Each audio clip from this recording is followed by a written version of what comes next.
I'm going to read one real Reddit story and one fake Reddit story, and you're going to guess which one is which.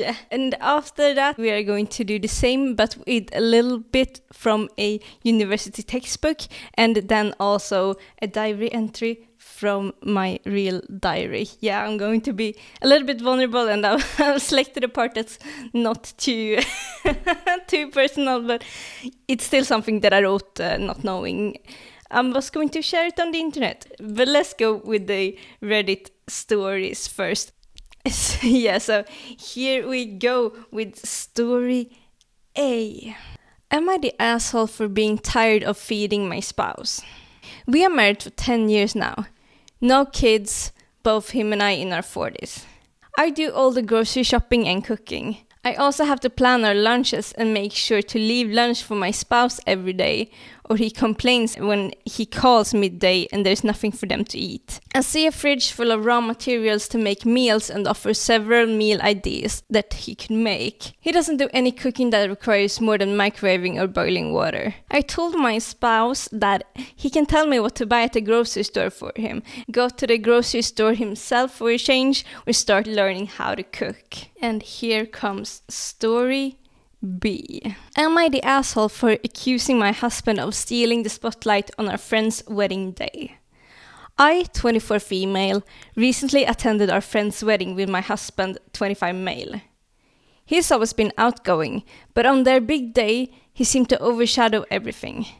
He kept cracking jokes, drawing attention to himself, and making everyone laugh. While people enjoyed his antics, I couldn't help but to feel like he stole the spotlight from the bride and groom.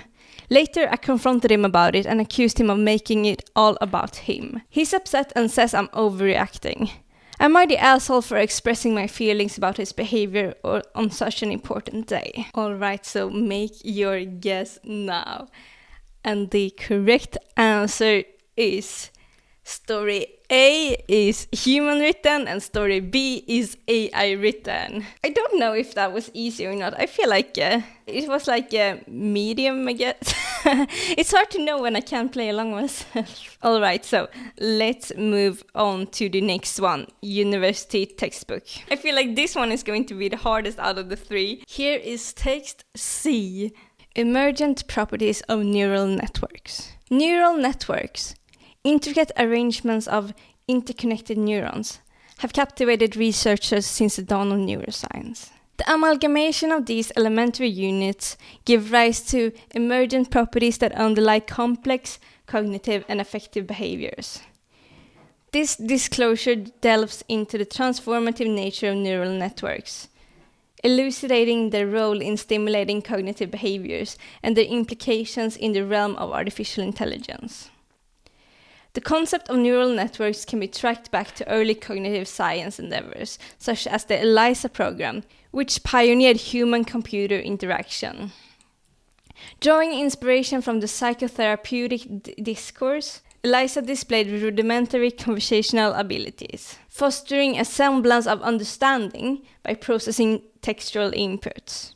Although primitive, ELIZA's ability to mimic human interactions hinted at the potential of neural networks replicating higher-order cognitive processes. And alright, let's move on to text D.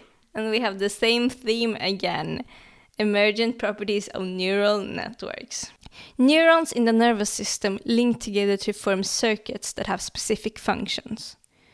The most complex circuits are those of the brain, in which billions of neurons are linked into intricate networks that converge and diverge, creating an infinite number of possible pathways.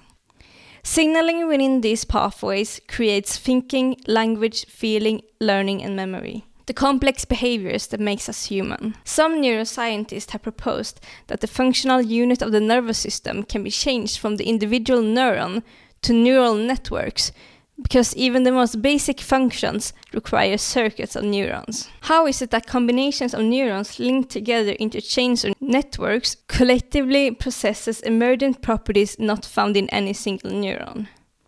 We do not yet have the answer to this question.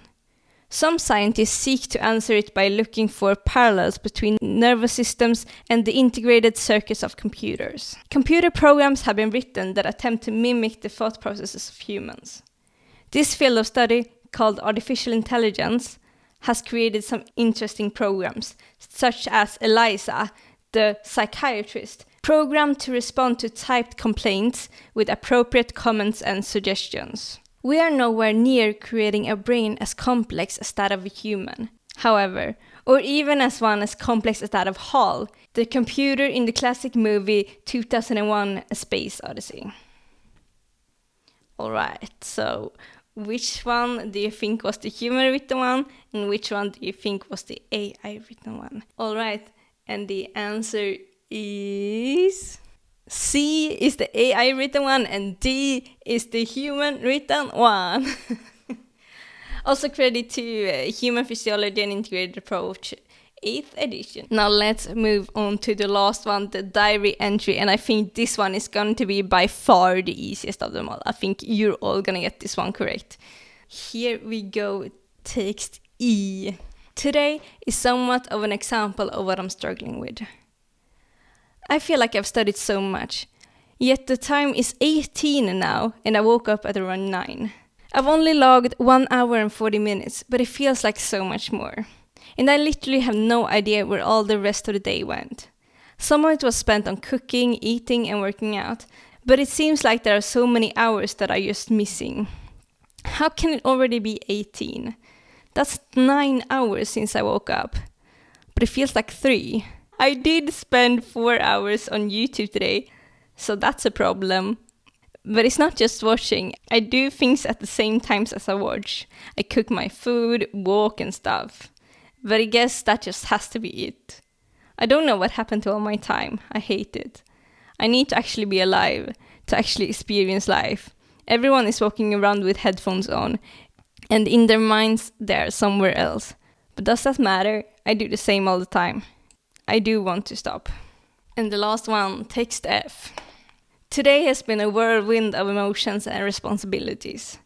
Exam season is upon me, and the pressure seems to be intensifying with each passing day. It's a delicate juggling act to find the balance between studying, working out, maintaining social connections, and taking care of myself. This morning started out with an early alarm for workout at the gym. Sweating it out has become my temporary escape from the mounting stress of exams. But as the clock ticked, guilt began to creep in. Should I be spending this time studying instead? The internal battle between self-care and academic responsibilities is a constant struggle. After a quick shower and a hasty breakfast, I dove into my study materials. Hours flew by as I grappled with complex concepts and endless notes. Doubt lingers. Have I studied enough? The uncertainty gnaws at me, making it hard to focus. By evening, a friend texted about meeting up for a study group. I hesitated, torn between the need to consolidate information and the desire for human connection. Eventually, I went, hoping for a blend of both. The camaraderie was refreshing, but I left wondering if I'd struck the right balance. As the day winds down, I realized I'd barely taken breaks to eat properly. A quick meal feels like a luxury I can't afford right now. Yet I know neglecting my health will only hinder my performance in the long run. I sit here, penning down these thoughts, feeling both exhausted and anxious. This season challenges me to find equilibrium between academics, social life, and self-care. Tomorrow holds more studying, more choices to make, more internal battles. But for now, I must find solace in the fact that I'm not alone in this struggle. Countless students share my sentiment. Till tomorrow, bye. Yeah, I feel like that's going to be really, really obvious. Yeah, so text E was obviously the real one and text F was the AI generated one. I realized this exercise that we have been doing, it kind of illustrates something about Chat GPT. Like, Chat GPT is really good at imitating academic text, I guess, even though the real academic text I thought was way better than the AI one, but Yeah, let me know if you think the ChatGPT one was better. Yeah, so this illustrates that ChatGPT is pretty good at imitating more structured academic stuff, but it's really bad at imitating the more human qualities, like the flow of thought when we write in a diary, and personality, emotion, things like that. Yeah, that's what it's gotta work on. And yeah, maybe this experiment shows you that there's still a long way to go for the AI before it becomes similar to humans at all.